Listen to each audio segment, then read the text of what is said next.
Pronto, vamos lá, estamos de volta. Vamos dedicar agora 5 minutinhos e mais 5 minutinhos e com os erros, né? Acaba ficando 6 minutinhos, 6 para pensarmos como é que a gente obedece aos comandos de uma prova do Enem, prova de redação, e mais 6 minutinhos para nós pensarmos a argumentação no filme A Negação, tá? E com isso vocês vão ser orientados aí a uma atividade que vocês, enfim, já estão desenvolvendo, tá? Eu vou fazer aqui o compartilhamento, não da tela, de uma janela, e essa janela está aqui, e vocês já vão direto para o Enem. Eu peço que vocês me digam se estão vendo direitinho aí, quando aparecer. Estão vendo direitinho aí? Proposta de redação Enem 2012. Por favor, digam no chat ou no microfone. Pronto, Alice, obrigado, viu? Então, veja, diante de vocês, na hora que vocês forem fazer o Exame Nacional do Ensino Médio, vocês vão encontrar uma prova de redação para vocês produzirem um texto argumentativo. Esse texto ele tem uma orientação em um manual que é dado para o aluno, e esse texto ele também é orientado pela própria prova. O que você é obrigado a fazer para se dar bem nessa prova? A transformar o que está apresentado como várias regras da prova numa sequência de comandos que você vai obedecer, e é com base nessa sequência de comandos que o seu texto vai ser avaliado, certo? Então, veja só, aqui você tem, a prova começava aqui, olha, proposta de redação. Então, eu vou apontar para vocês um conjunto de comandos de uma proposta de redação, e eu estou fazendo uma atividade que é exatamente a mesma atividade que eu quero que vocês façam. A mesma atividade. Identificar os comandos e produzir uma listinha com verbos no imperativo. Então, olhe, proposta de redação. Aqui eu não tenho nenhum comando, né? Olhe, a partir da leitura dos textos motivadores seguintes, isso aqui é um comando. Não está dizendo assim, parta da leitura dos textos motivadores. Não está com verbo no imperativo. Tenha por base os textos... como é que se diz? Motivadores. Não está escrito assim, responda ao posicionamento, às informações dos textos motivadores. Mas quando a prova do Enem de 2012 disse, a partir da leitura, então você é obrigado a estar ali respondendo aos textos motivadores. Então, primeiro comando, como é que eu vou dizer? Responda. Tenha por base os textos motivadores. Certo? Segundo comando da prova, com base nos conhecimentos construídos ao longo de sua formação. Ou seja, qual é o segundo comando? Você tem de trazer coisas a mais, informações a mais, dados a mais, reflexões a mais do que aquelas que estão nos textos motivadores. Se você apenas repetir o que os textos motivadores dizem, você não vai se dar bem nessa prova. Tudo bem? Tranquilo?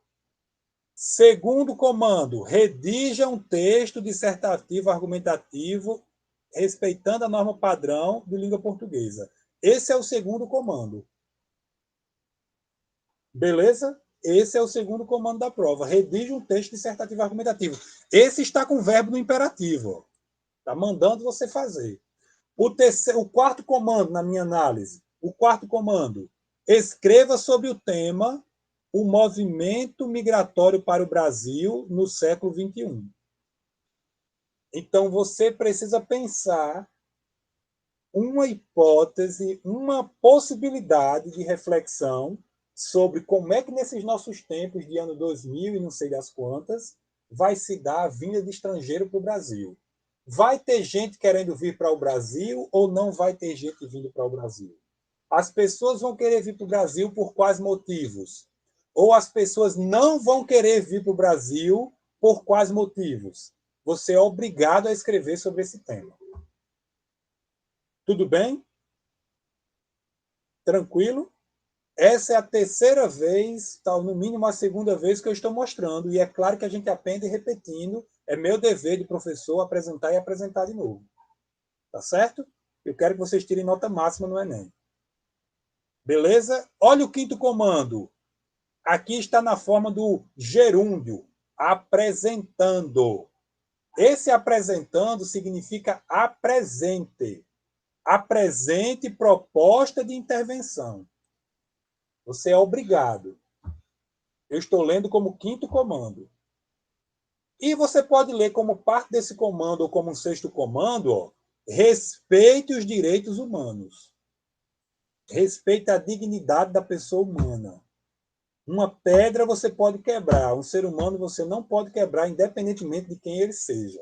Essa é a noção de direitos humanos que eu estou trabalhando aqui com vocês. Então, respeite o ser humano por ele ser da nossa espécie, independentemente do que ele tenha feito, independentemente do que você trate. Ou seja, essa é uma prova que você não pode dizer: o Brasil precisa de uma política para trazer imigrante para cá, para trabalhar como escravo, para a gente viver bem. Pronto. Se você disser isso, você está desrespeitando o direito humano de ter uma recompensa pelo seu trabalho. Ninguém tem o direito de sujeitar ninguém a trabalho forçado. Você está desrespeitando a prova e você vai se dar mal. Ok? Beleza? Apresentando, né? Outro comando, que já é o sétimo, né? Eu vou ler isso tudo aqui como um só. Selecione, organize e relacione. Ok? De forma coesa e coerente. O que é coerente? É você encontrar, como é que eu vou dizer assim, autorização no mundo para você poder dizer aquilo. E ser coerente é também uma ideia combinando com a outra dentro do texto. E é justamente uma parte ligada com a outra que garante o texto ser coeso para contribuir para o texto ser coerente. E é isso que você tem que fazer. Tá? Professor. E argumentos, só um instante, tá? Argumentos e fatos.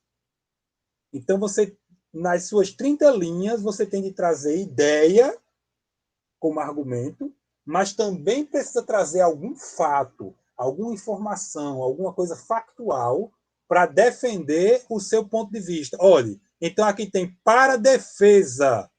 Quando, eu estou encerrando para lhe ouvir. Quando o texto da prova do Enem diz para defesa do seu ponto de vista, o texto está dizendo para você também assim, verbo no imperativo, defenda um ponto de vista. Perfeito? Tudo bem? Então, é isso que vocês vão fazer criando uma lista, com um título, com uma entrada introdutória, e com 1, 2, 3, 4, 5, e quem sabe com uma conclusão. Uma listazinha. É um texto com uma lista. Pronto. Dúvidas? Perguntas? Professor? Pois não, Cleiton? Professor? Pois não? Eu já fiz o meu, sabe? Mas nessa parte que tem selecione, organize e relacione, eu poderia separar? Eu fiz junto. Mas são três Poderia. comandos, né? Porque tem Poderia. selecione, organize e Poderia.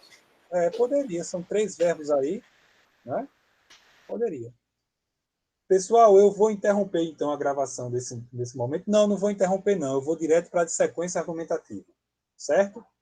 Sobre sequência injuntiva é isso. Então, sequência injuntiva, conjunto de informações que são comandos para se chegar a um certo resultado. E nós estamos vendo como é que é a prova do Enem. Então, depois de ler esse comando, você iria ler esse texto que tem aqui, não é? O primeiro texto motivador está aqui. Você iria ler o segundo texto motivador que está aqui, e você iria ler o terceiro texto motivador que está aqui, marcando informações, marcando dados, para você responder a esses dados. Eu não estou dando uma aula para vocês de como fazer o texto da prova do Enem, mas de como esse texto deve ser feito. É uma sutileza aí, é uma leve diferença. Com a prática é que a gente chega. Aí tem aqui as outras normas, olha. O rascunho da redação deve ser feito em espaço apropriado, ou seja, só é para usar como rascunho o espaço certo. Tá? Isso aqui também é uma lista de comandos, né? O texto definitivo deve ser escrito, ou seja, escreva a tinta. Não pode ser grafite, né? E até 30 linhas, não pode ser mais, tá? A redação com 7 linhas escritas será considerada insuficiente, ou seja, escreva no mínimo 8 linhas, para você sonhar com qualquer nota. Certo? Senão recebe 0. Certo? A redação que fugir ao tema ou que não atender ao tipo dissertativo receberá nota 0. Então, obedeça o tema e ao tipo, senão é 0, certo? A redação que apresentar proposta de intervenção que diz respeite os direitos humanos vai receber 0 também. A redação que apresentar cópia do texto, ou seja, não copie. Você é proibido de copiar textos. Está lá na prova de marcar, tem um texto que tem a ver com a redação, que eles pediram, aí você copia. Aí não, você é eliminado, certo? Você recebe aí, ou terá o número de linhas copiado desconsiderado. Se você copiar todo, é como se não tivesse escrito nada, certo? Tudo bem? Beleza? Então, uma lista de comandos a partir daquela prova lá que você já tem, e eu fiz o exercício de novo para dizer como é a base, né? Agora vem para cá. Vocês estão vendo a tela do YouTube? Digam para mim.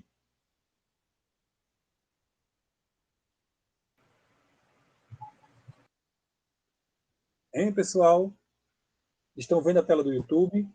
Estou. Obrigado, Vinícius. Então, olha só. Esse texto que vocês têm aí diante de vocês é a síntese do filme que eu estou pedindo que vocês vejam, chamado Negação, certo? E com essa síntese eu vou poder explicar para vocês a tarefa que eu estou orientando e pedindo, solicitando como atividade avaliativa, e quem não fizer, obviamente, não vai ter nem metade da nota correspondente ao que nós estamos aqui para essa unidade, certo? Então, olha, Negação é um filme de drama histórico baseado na obra literária de Deborah Lipstadt, History on Trial, My Day in Court with Holocaust Denier. Ou seja, enfim, é o filme que conta um dia em que alguém esteve na corte diante de um negador do Holocausto, tá?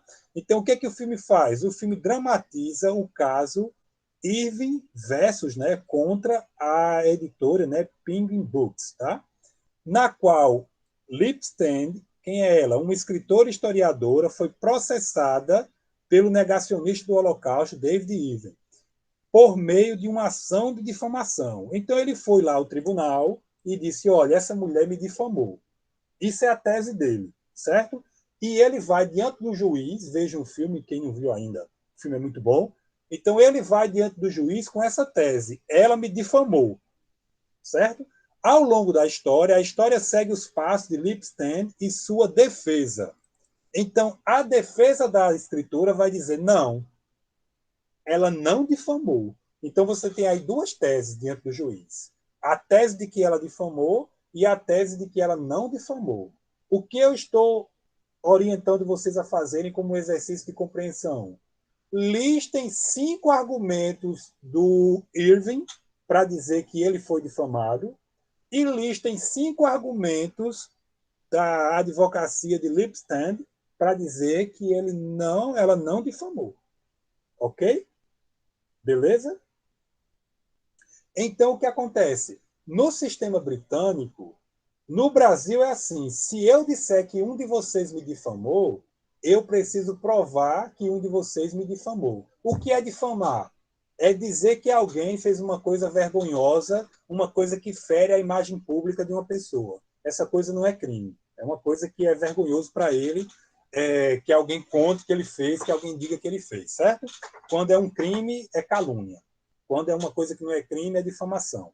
Então, lá na corte inglesa, no filme, ela é que tem de provar que ela não difamou. Agora, quando ela nega com argumento A que ela não difamou, é porque tem um argumento não A do acusador dizendo que aquilo que ela está dizendo é errado. Vou dar uma dica, um spoiler. Por exemplo, ele diz lá no filme algo sobre câmara de execução com gás em Auschwitz, na Alemanha. E ela diz outra coisa sobre essa câmara com execução de gás. Então, ele tem um argumento para dizer que ela está errada e por isso está difamando, e ela tem um argumento para dizer que ela está certa sobre Auschwitz, sobre câmara com gás, para dizer que ele está errado e que ela não o difamou, que o que ela disse sobre ele é verdade. Que ele é um falsário, que ele não é historiador, que ele manipula a história. Já estou dando spoiler da resposta do filme. Mas cada um vai organizar a sua listinha, certo? E depois, aí eu vou tirar esse compartilhamento da apresentação aqui, certo? Estão me vendo direitinho? E depois eu peço a vocês, atividade, eu peço, mas é obrigatório fazer, né? Entre aspas. Ninguém vai pegar na sua mão para fazer, né? É obrigatório em termos de dever, né? Você escreva um parágrafo dizendo assim: no final das contas, quem foi considerado correto pelo tribunal? Qual foi o ponto de vista mais aceito? Entenderam? Aí você vai escrever um parágrafo dizendo: olha, Irving alegou isso e aquilo para dizer que ele foi difamado. Ele disse isso, isso e aquilo outro. Lipstein e seus advogados disseram que não foi difamação, que foi uma coisa que era pertinente que se dissesse, por isso e aquilo outro. O juiz, o que ele decidiu? Ele aceitou tal verdade como a melhor, com base nisso e naquilo. Pronto. É uma tarefa em que você está aprendendo sobre argumentar, sobre como fazer sequência argumentativa e está saboreando um filme e refletindo sobre essa nossa época em que as coisas mais absurdas, inaceitáveis, alguém vai cuspir em microfone para dizer. E talvez seja por isso que um tio meu me convida, ele idoso, minha mãe idosa, meu pai idoso, para ir todo mundo em um estado que está crescendo o número de pessoas infectadas pelo vírus, enfim, da Covid-19, me convida para ir para uma casa do tamanho de um ovo comemorar não sei nem o quê. Não sei nem o quê. Talvez seja desinformação que está contaminando aí minha família. Como nós precisamos nos imunizar, não do vírus quando não tem vacina, mas nos imunizar de mentira, esse filme nos ajuda a pensar sobre isso, para cada um de vocês construir a sua compreensão do jeito que quiserem, tá? Cleiton quer fazer uma pergunta? Então, naquela hora, não a parte lá do filme. Não, ontem eu comecei a assistir, chega deu raiva, porque aquele cara era muito sem noção. Aí ele fala lá que não foi feito, não foi construído nenhum prédio com alguma coisa de câmara de gás para exterminar os judeus e que não partiu de Hitler essa autorização, não saiu da boca dele. Ixi, desde aí, menino, chega deu raiva logo. Nós precisamos ter maturidade para sabermos que a história, como um campo de conhecimento, ela é revista, ela é revisada, e o que, por exemplo, nos anos 1950 a história entendia sobre um fato, pode ser que nos anos 2050 ela entenda bem diferente. O que o filme mostra não é que a história não possa ser revista e repensada, reavaliada, enfim. Mas o que ela mostra é a negação grosseira, estúpida, que aí já não é mais um debate histórico, que é isso que o filme aborda. Tá? Então, certamente o filme lhe causou essa catarse, né, esse sentimento de raiva, porque é muito bem feito, os atores atuam muito bem, tudo é muito bem montado. Foi um filme que eu também vi comovido e emocionado, enfim, e vale a pena vocês verem esse filme e pensarem a respeito dessas questões, tá? Eu vou interromper a nossa gravação para quem quiser tirar alguma dúvida sem ser gravada, poder tirar, tá? E para nós solucionarmos as nossas questões técnicas, etc, etc. E, enfim, é isso. Vou interromper. Dessa vez eu não vou sair da sala, não. Vou interromper, tá? Agora, cadê tela cheia? Não, os 3 pontinhos. Pá. Interromper gravação.